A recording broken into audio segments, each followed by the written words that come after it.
La Zona Cero.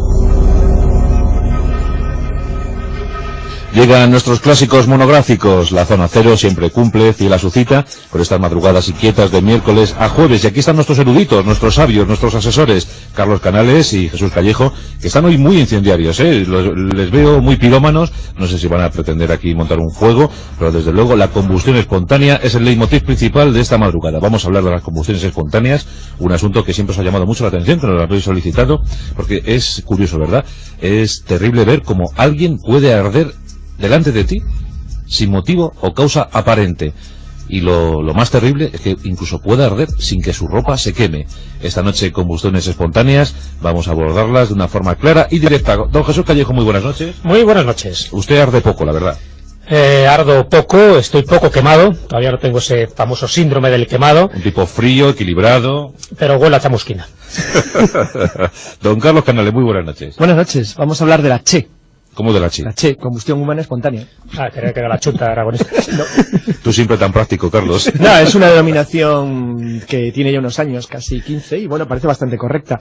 Es la traducción directa de la terminología británica, más que norteamericana, de este fenómeno tan increíblemente extraño, en España no reconocido por la ciencia oficial, pero que en el Reino Unido, y eso traigo algunos datos para poder comentarlos, empieza a ser considerado por los jueces, no tanto por la ciencia, que sigue negándolo curiosamente, pero sí por los jueces, puesto que lo que es evidente es que cuando se investiga a alguien que se acaba de quemar en el sillón de su casa, pues se ha quemado el sillón de su casa y no hay más historia. Vamos a empezar muy duros, Carlos, Sí. que te veo animado. ¿La combustión espontánea se debe inscribir dentro de la parapsicología? De momento sí, por una sencilla razón. Es un fenómeno inexplicable a la luz de la ciencia actual, pero es un fenómeno que obviamente se puede comprobar puesto que deja huellas físicas. Desde ese punto de vista, y Jesús y yo somos abogados y ahora contaré algunos casos judiciales muy interesantes, Sí. Es un fenómeno que si yo estuviera en la posición de un juez y me tuviera delante una combustión espontánea y la policía levantara un atestado o el forense de lo que haya ocurrido, no tendría más remedio que investigar el tipo de accidente que allí se ha producido. Si la ciencia no es capaz de dar una explicación plausible a lo que ha ocurrido, eso no quiere decir que el hecho no se haya producido. Jesús, por ahí. siempre, me parece muy acertado, Jesús, siempre se ha asociado a la combustión espontánea, por lo menos en el ámbito anglosajón, pues bueno, con la ingesta de alcohol, ya sabes. Exactamente. Lo cual es erróneo. ¿Tiene algo que ver? Es erróneo. No tiene que ver de una forma directa, lo que no impide. Digamos, la ingesta abusiva de alcohol. Claro, y también se ha dicho que en personas obesas, en aquellas personas que acumulan muchísimas grasas, pero yo creo que son ese tipo de explicaciones de convención y que sirven un poco pues para atajar ese tipo de laguna que se genera alrededor de una muerte insólita y misteriosa. Por eso se trata en la Zona Cero, porque que alguien muera así, sin ningún tipo de explicación científica ni médica, pues no deja de sorprender. De ahí que también los jueces y en general, pues bueno, el Código Penal de forma indirecta no lo haya abordado, sencillamente porque no hay un elemento fiable, unos elementos tangibles para poder determinar la causa de la muerte. Entonces, en el parte médico de muchísimas de estas combustiones humanas espontáneas, lo que se decía era que la muerte obedecía a causas inexplicables. Y normalmente siempre había encima algún supuesto testigo que se convertía en testigo de cargo y como sospechoso de algún posible homicidio. Y eso es lo que ha generado, fíjate, mucha literatura judicial, que es la que ha aportado algo de luz a este fenómeno, paradójicamente, porque realmente el que lo tenía que aportar era la literatura médica. Vamos a ofrecer, Jesús, si te parece, a nuestros oyentes, Eso es muy bueno. Sí, un caso clásico que represente bien a la combustión espontánea. Pues muy bien, hay muchísimos casos, se han registrado desde que se tiene constancia de ellos más de 300 casos. 300 casos. Registrados, hay muchísimos más, lo que pasa es que no suelen aparecer en los medios de comunicación. No, la gente puede decir 6.000 millones de seres humanos en el planeta Tierra, 300 casos son muy pocos. Claro, no son muchos, pero es desde que se están registrando, pero se están registrando desde el siglo XVII, sí. O sea que tampoco es un periodo excesivo. Lo que sí se ha llegado a una cierta conclusión dentro de lo que es los investigadores médicos es que se suele producir uno de estos casos cada 4 años. Eso es bastante significativo. Un caso clásico, me decías. Pues muy bien, vamos a hablar de uno de los más sorprendentes, uno que ocurrió el 1 de julio de 1951. Y le ocurrió a una norteamericana de 67 años, la señora María Resser. Vamos a situarnos. Vamos en el atardecer del 1 de julio de este año, de 1951. El tiempo está bueno en Florida y en el puerto de San Petersburgo, donde vivía esta señora, la señora Resser. se presiente que va a haber una tormenta subtropical. Importante el dato de las tormentas, porque suelen estar muy asociadas y vinculadas a los casos de combustión humana espontánea. Hacia las 9 de la noche, la señora Carpenter, que era la propietaria de la casa en la que vivía la señora Reser, pasa a saludarla, encuentra a la anciana señora en bata, sentada en un sillón y fumando un cigarrillo. Ojo, que también esto siempre se ha explicado como diciendo son fumadores, bebedores y obesos. Lo acaba de decir mientras que yo he encendido un cigarrillo. Sí, efectivamente, porque me está llegando el humo. Bueno, está fumando un cigarrillo plácidamente, sentada en su sillón, y así es como la ve la señora Carpenter, que sería la arrendadora. Muy bien, ¿qué ocurre? En principio es la última persona que la ve con vida. A las 8 de la mañana siguiente, la señora Carpenter siente un olor a quemado que sale de la habitación de la señora Reser. Y cuando abre el departamento de la señora Reser, el pomo está tan caliente que la quema. O sea, ahí hay un indicio de que un incendio interior se había producido. Entra al final y encuentra el espectáculo dantesco, porque el departamento estaba vacío, todo cerrado, nadie pudo haber entrado ni salido, y se ve un círculo ennegrecido de cerca de 1,20 m de diámetro en el medio de la habitación.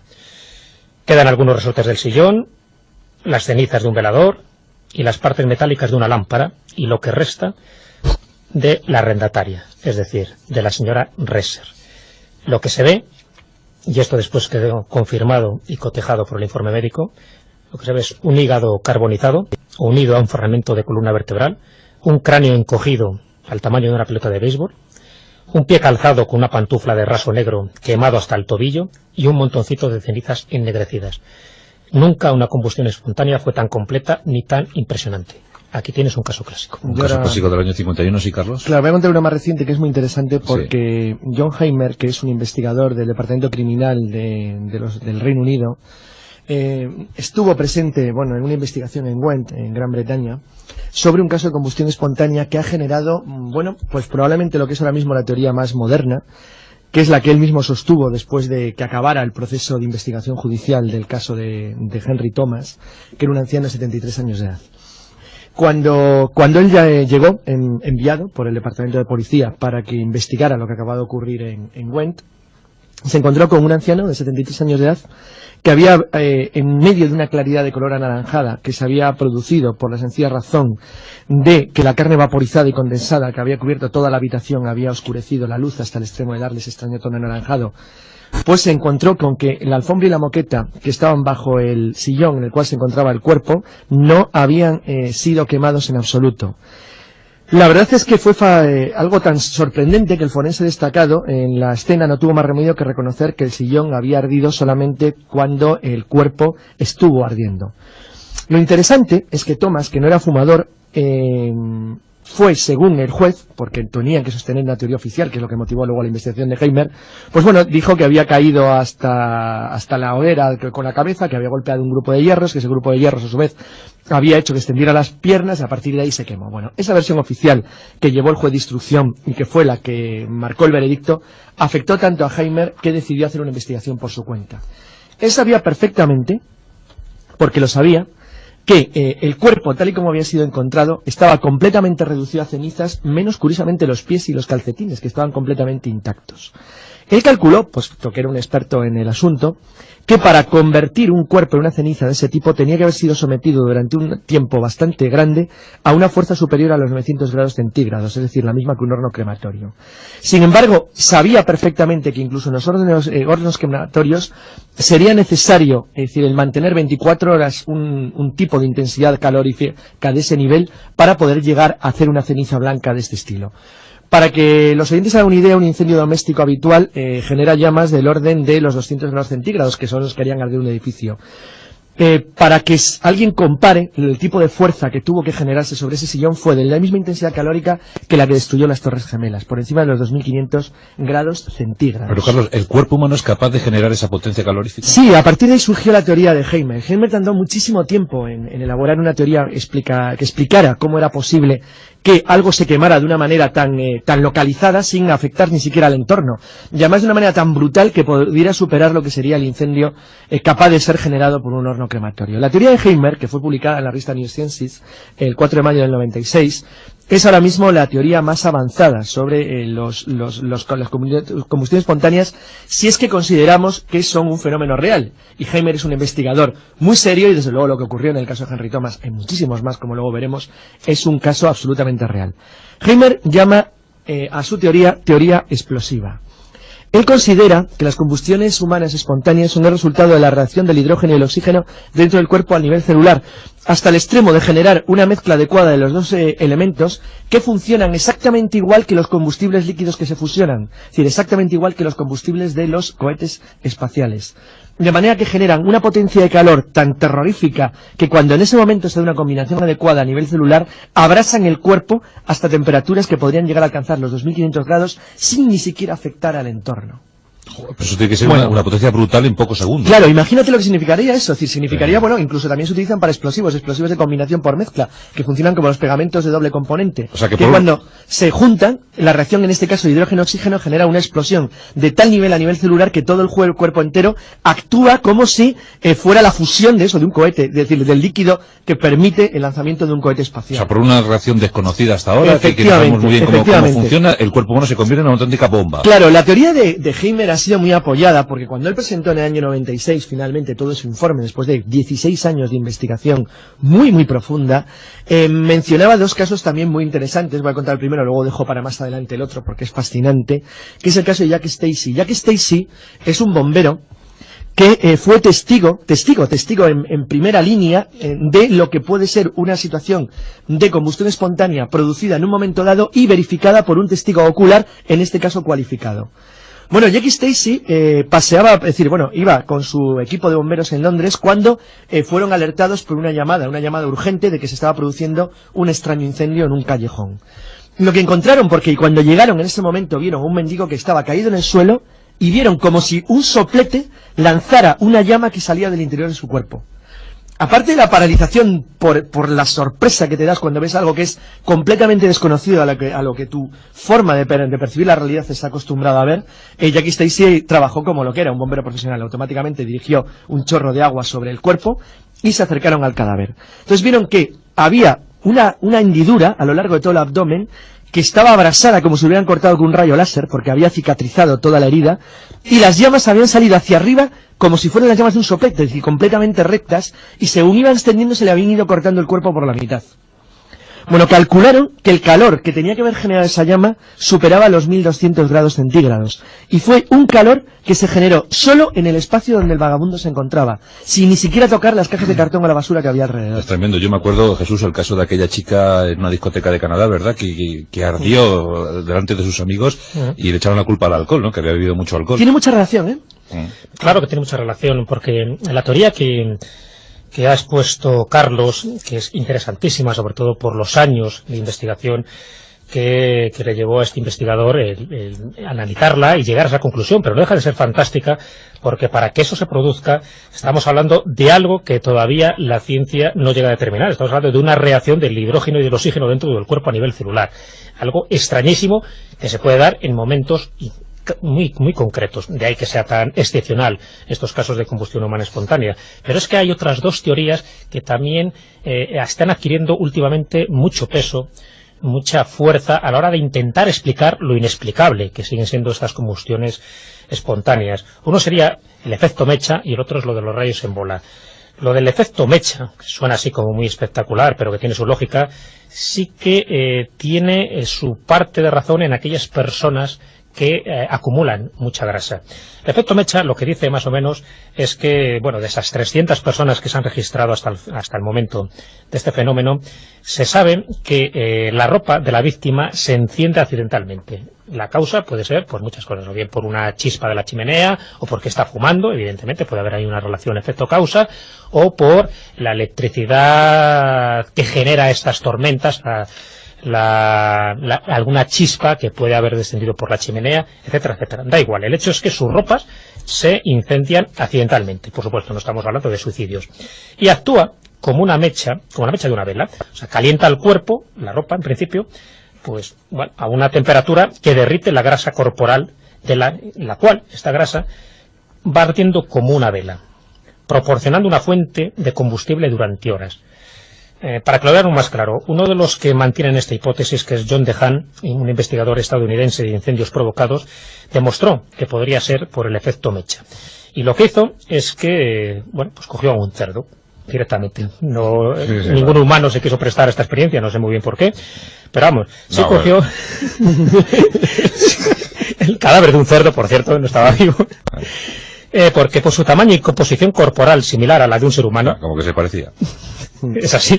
No, además tenía que amplificar el efecto. Luego veremos, porque Heimer hizo una contraprueba contra el efecto, contra la demostración de... Entonces lo que hizo fue envolver al animal con una manta para simular las ropas. Y le depositan sobre una alfombra. Vale, ¿no? Y ahí en ese momento lo rocian de gasolina. Vale. Entonces se produce, lo que se provoca es incendiarle. Entonces, bueno, le incendian la manta con la gasolina. En 2 minutos el combustible se había consumido totalmente, pero el fuego se mantuvo gracias a la grasa del cerdo. Esta es la teoría del efecto mecha.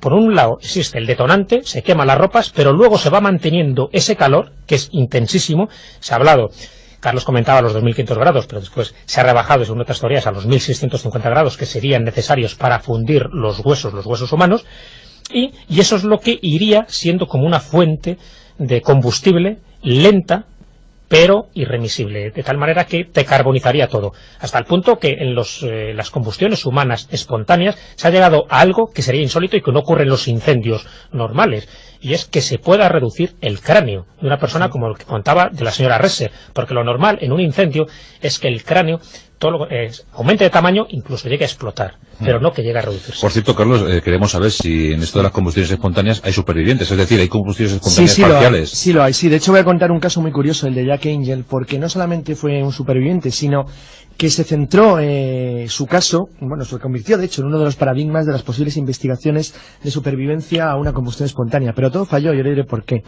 En 1974 Jack Angel se fue a dormir y 4 días después despertó en un hospital con unas quemaduras tan espantosas que fue necesario apuntarle el brazo derecho. El pijamen y las sábanas de la cama, cuando fue recogido, estaban completamente intactos, y él personalmente no sintió ningún dolor hasta varias horas después de haber recuperado la conciencia. Lo interesante del caso de Angel es que nunca ha podido recordar cómo se produjo el incendio que le quemó el brazo sin abrasar el pijama y las sábanas. Fíjate qué cosa más extraña. Lo sorprendente del caso de Angel es que fracasó incluso la regresión hipnótica. Ni en situaciones de alteración de conciencia provocada, porque intentaron de todos, de sistemas de droga a la que se sometió voluntario, hasta regresiones hipnóticas, consiguieron que dijera qué demonios había pasado con su brazo.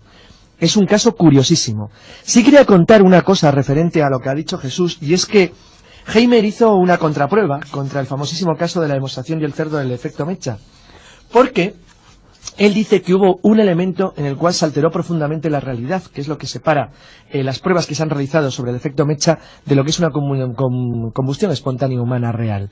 Y es curiosamente en el resto de los huesos. Porque la grasa del cerdo la eliminaron utilizando un cepillo metálico para comprobar cuál había sido el efecto sobre lo que quedaba así sobre el armazón del ser vivo, en este caso los huesos.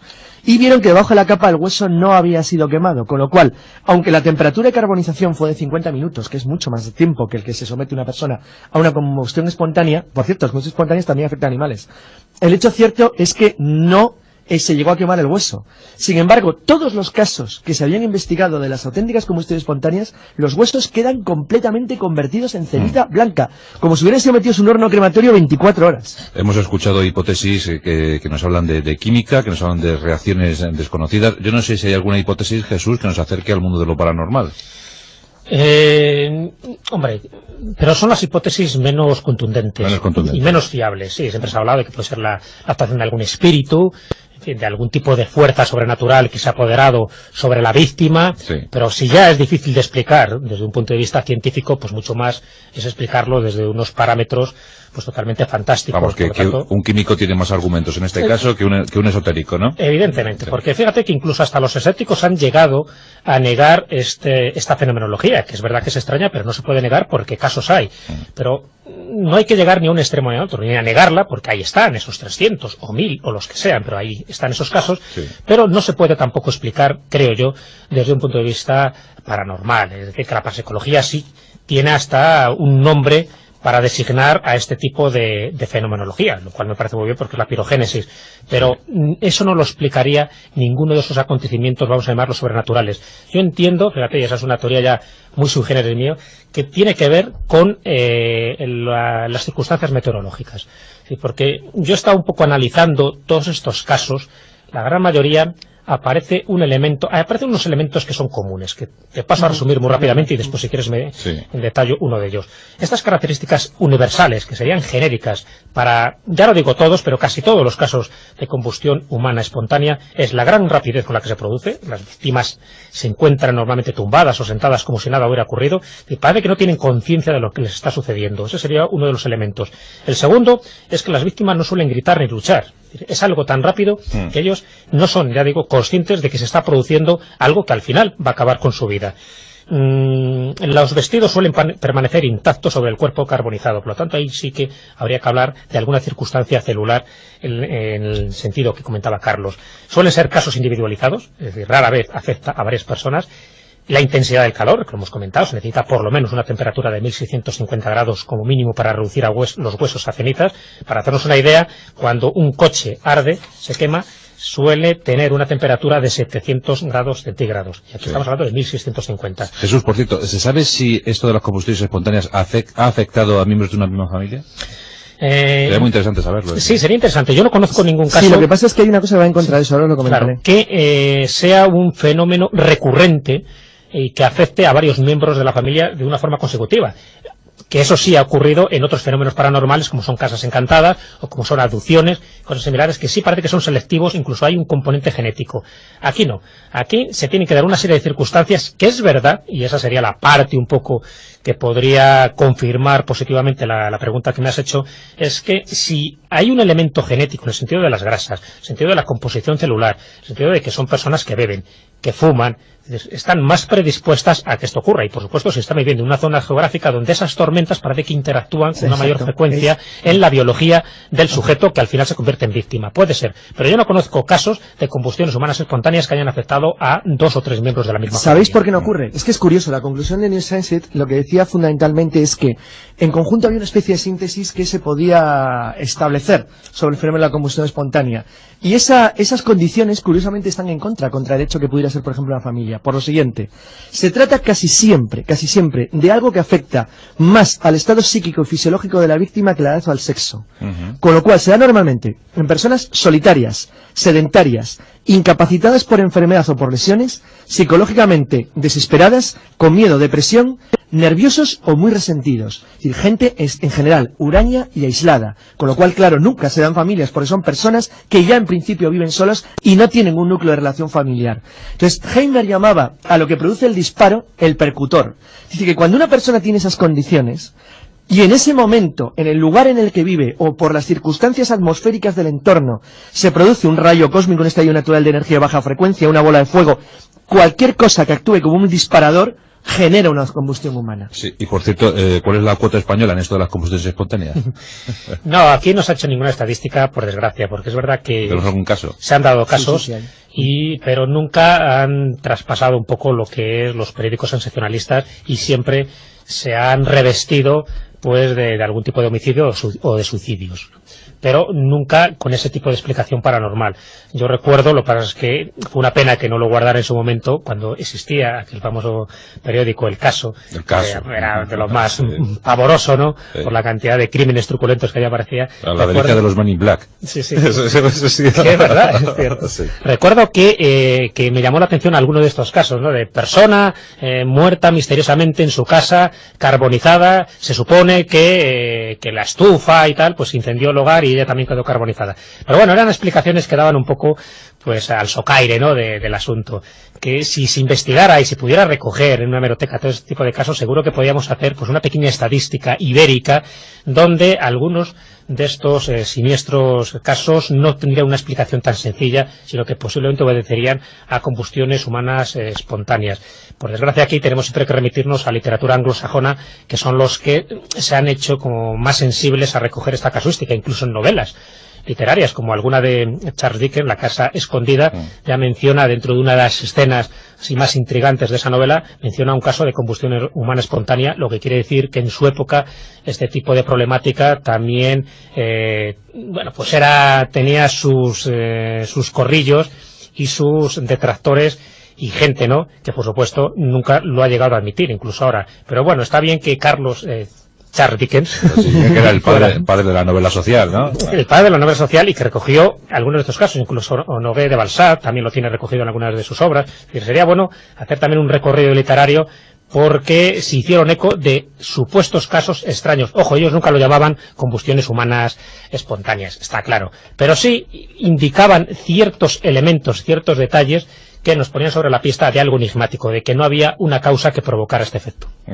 Bueno, pues ya veis, amigos oyentes de la Zona Cero, de la Rosa de los Vientos, que las combustiones espontáneas son más frecuentes de lo que parece, por lo menos unos 300 casos constatados, y también algún caso español.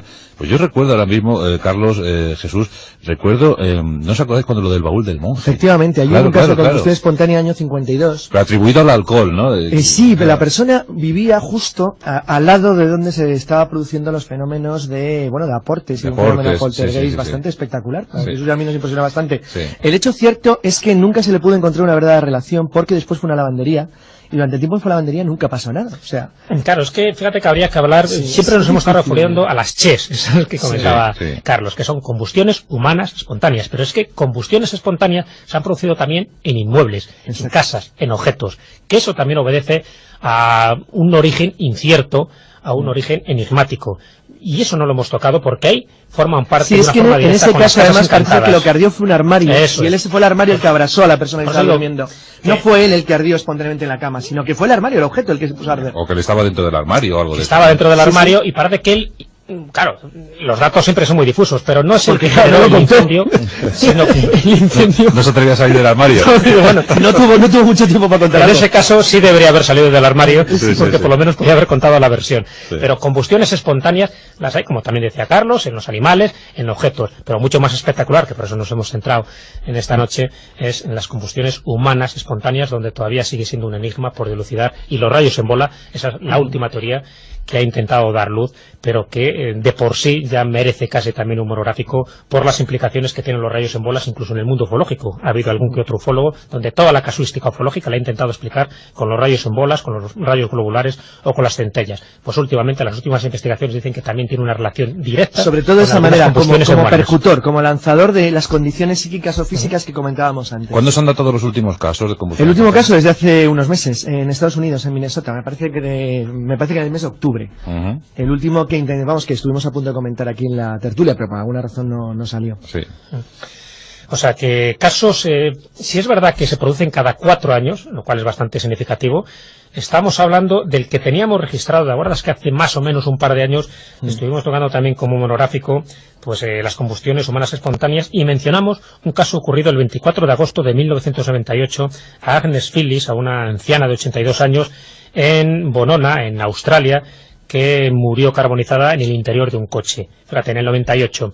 Y en su momento ya comentamos, Carlos y yo, digo, seguro que en el 92 se tendría que producir alguno de otros de estos casos en el 2002 siguiendo esta casuística extraña, pero bueno, que parece que obedece a cierta lógica, que cada 4 años por lo menos es un tema de porcentaje. Y mira tú por dónde, hace muy poco tiempo ha ocurrido este de Minnesota, que en parte confirmaría esta estadística de los 4 Yo años. creo que es estadística, pura y simplemente, si es ese número tan... Es que claro, aparentemente es muy reducido. No quiere decir que no haya más, lo que pasa es que se habrán dado cuenta los oyentes que citamos todos los casos anglosajones. Es porque donde los seguros, las compañías de seguros y los jueces por lo menos lo consideran, aunque luego los estiman siempre, pero lo consideran por lo menos como un hecho digno de ser investigado, y donde por tradición y por organización, en líneas generales estas cosas funcionan muy bien. Entonces recordemos, Carlos, que la ciencia todavía no se ha pronunciado. La ciencia no se ha pronunciado oficialmente, hay muchas teorías basadas, como ha dicho Jesús, en estallidos naturales de energía a baja frecuencia, en rayos en bola, en sistemas de combinación celular de hidrógeno y oxígeno que produzcan una especie de combustión interior, que es lo que defendió la teoría de la revista Nueva Ciencia, la de Heimer, pero el hecho cierto es que formalmente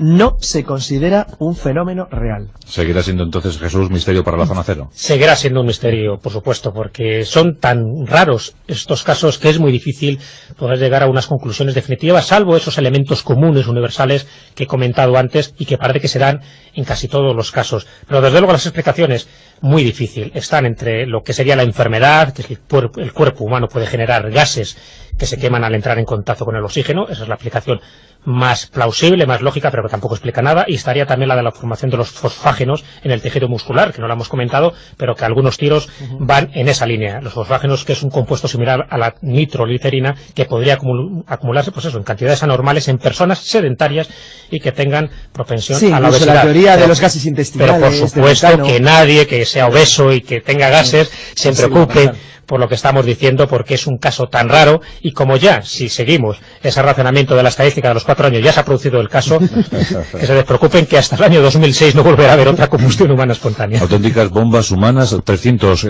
casos documentados a lo largo de los últimos siglos, un suceso extrañísimo, un cuerpo que pueda llegar a alcanzar más de 2.500 grados centígrados y arder en pocos segundos, como si fuera una auténtica bomba de calor. Son las combustiones espontáneas, argumento principal de nuestro monográfico Zona Cero en esta madrugada tan calentita. Parece que huele a chamusquina. Jesús. ¡Jesús! Yo no he sido, de verdad. Apágate. Muchas gracias, Jesús. Muchas gracias, Carlos. Hasta el próximo domingo. Hasta el próximo día. Bueno, espontánea. Quería que era la chuta aragonesa. No. Tú siempre tan práctico, Carlos. No, es una denominación que tiene ya unos años, casi 15, y bueno, parece bastante correcta. Es la traducción directa de la terminología británica, más que norteamericana, de los fenómenos. De este fenómeno tan increíblemente extraño, en España no reconocido por la ciencia oficial, pero que en el Reino Unido, y eso traigo algunos datos para poder comentarlos, empieza a ser considerado por los jueces, no tanto por la ciencia, que sigue negándolo curiosamente, pero sí por los jueces, puesto que lo que es evidente es que cuando se investiga a alguien que se acaba de quemar en el sillón de su casa, pues se ha quemado el sillón de su casa y no hay más historia. Vamos a empezar muy duros, Carlos, que te veo animado. ¿La combustión espontánea se debe inscribir dentro de la parapsicología? De momento sí, por una sencilla razón. Es un fenómeno inexplicable a la luz de la ciencia actual, pero es un fenómeno que obviamente se puede comprobar puesto que deja huellas físicas. Desde ese punto de vista, y Jesús y yo somos abogados y ahora contaré algunos casos judiciales muy interesantes, sí. Es un fenómeno que si yo estuviera en la posición de un juez y me tuviera delante una combustión espontánea y la policía levantara un atestado o el forense de lo que haya ocurrido, la muerte. Entonces, en el parte médico de muchísimas de estas combustiones humanas espontáneas, lo que se decía era que la muerte obedecía a causas inexplicables. Y normalmente siempre había encima algún supuesto testigo que se convertía en testigo de cargo y como sospechoso de algún posible homicidio, y eso es lo que ha generado, fíjate, mucha literatura judicial, que es la que ha aportado algo de luz a este fenómeno, paradójicamente, porque realmente el que lo tenía que aportar es la literatura médica. Vamos a ofrecer, Jesús, si te parece, a nuestros oyentes, eso es muy bueno. Sí, un caso clásico que represente bien a la combustión espontánea. Pues muy bien, hay muchísimos casos, se han registrado desde que se tiene constancia de ellos más de 300 casos. 300 casos. Registrados, hay muchísimos más, lo que pasa es que no suelen aparecer en los medios de comunicación. No, la gente puede decir 6.000 millones de seres humanos en el planeta Tierra, 300 casos son muy pocos. Claro, no son muchos, pero es desde que se están registrando, pero se están registrando desde el siglo XVII, sí. O sea que tampoco es un periodo excesivo. Lo que sí se ha llegado a una cierta conclusión dentro de lo que es los investigadores médicos es que se suele producir uno de estos casos cada 4 años. Eso es bastante significativo. No tendría más remedio que investigar el tipo de accidente que allí se ha producido. Si la ciencia no es capaz de dar una explicación plausible a lo que ha ocurrido, eso no quiere decir que el hecho no se haya producido. Jesús, siempre, me parece muy acertado, Jesús, siempre se ha asociado a la combustión espontánea, por lo menos en el ámbito anglosajón, pues bueno, con la ingesta de alcohol, ya sabes. Exactamente. Lo cual es erróneo. ¿Tiene algo que ver? Es erróneo. No tiene que ver de una forma directa, lo que no impide... Digamos, la ingesta abusiva de alcohol. Claro, y también se ha dicho que en personas obesas, en aquellas personas que acumulan muchísimas grasas, pero yo creo que son ese tipo de explicaciones de convención y y que sirven un poco pues para atajar ese tipo de laguna que se genera alrededor de una muerte insólita y misteriosa. Por eso se trata en la zona cero, porque que alguien muera así, sin ningún tipo de explicación científica ni médica, pues no deja de sorprender. De ahí que también los jueces y en general, pues bueno, el Código Penal de forma indirecta no lo haya abordado, sencillamente porque no hay un elemento fiable, unos elementos tangibles para poder determinar la causa del... Un caso clásico, me decías. Pues muy bien, vamos a hablar de uno de los más sorprendentes, uno que ocurrió el 1 de julio de 1951.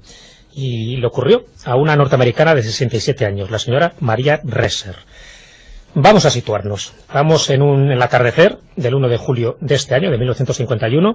El tiempo está, bueno, en Florida, y en el puerto de San Petersburgo, donde vivía esta señora, la señora Resser, se presiente que va a haber una tormenta subtropical. Importante el dato de las tormentas, porque suelen estar muy asociadas y vinculadas a los casos de combustión humana espontánea. Hacia las 9 de la noche, la señora Carpenter, que era la propietaria de la casa en la que vivía la señora Resser, pasa a saludarla, encuentra a la anciana señora en bata, sentada en un sillón y fumando un cigarrillo. Ojo, que también esto siempre se ha explicado como diciendo son fumadores, bebedores y obesos. Lo acaba de decir mientras que yo he encendido un cigarrillo. Sí, efectivamente, porque me está llegando el humo. Bueno, está fumando un cigarrillo plácidamente, sentada en su sillón, y así es como la ve. La zona cero.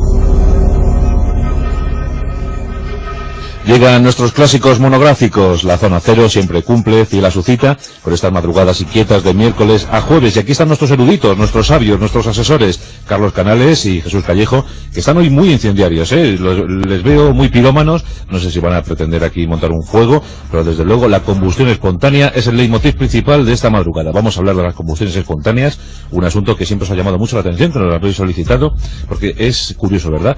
Es terrible ver cómo alguien puede arder delante de ti, sin motivo o causa aparente. Y lo más terrible es que incluso puede arder sin que su ropa se queme.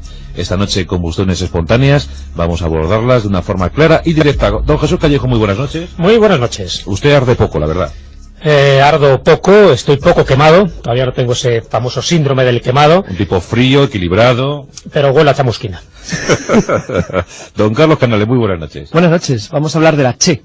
¿Cómo de la CHE? La CHE, combustión